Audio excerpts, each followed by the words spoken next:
Kanisa, tumwambie Bwana asante, ni kwa sababu umekuwa mwema. Mwambie Bwana, andaa moyo wangu ni kwa sababu ya sifa, andaa moyo wangu ni kwa sababu ya neno lako Bwana. Mwambie Bwana, andaa moyo wangu Yesu, natamani nikusifu kwa njia inayofaa, nataka nikuabudu kwa njia inayofaa, nataka nikujue wewe uliye wa kweli Bwana, nataka nikufahamu Bwana jinsi ulivyo mwema Jehova, nikujue zaidi kuliko vile ninavyokujua Bwana.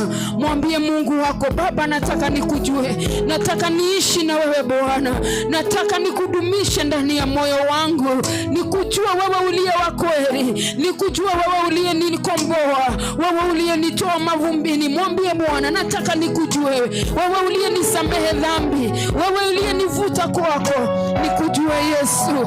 Ninapokuabudu Baba, nikakubarika mbele zako, ninapokusifu Mungu wangu, sifa zangu zikakubarika mbele zako, ni kwa sababu wewe ni mwema Bwana. Kanisa lako Yesu, tunakupenda, tunakushukuru.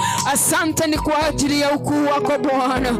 Kanisa, ningependa tuombe, ni kwa sababu kanisa liko na uzito mwingi, lakini kwa yote Yesu ni mkuu. Yesu anabakia kuwa Mungu wa haya madhabahu.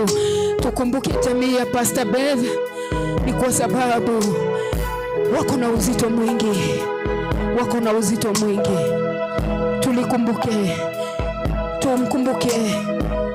mwanawe, tukumbuke hiyo jamii.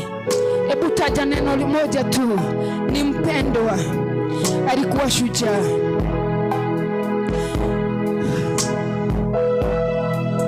Mwambie Bwana, Baba, tunaleta jamii ya mtumishi wako mbele zako. Ni Mungu alimpenda zaidi. Tumwambie Bwana, kumbuka hii jamii Yesu, kumbuka mwanawe Yesu. Ni kwa sababu Yesu, wewe ndio wajenga, wewe ndio wainua Yesu, wewe ndio wakumbuka Bwana. Wacha kanisa lako Jehova ukalitia nguvu wakati Bwana mtumishi wako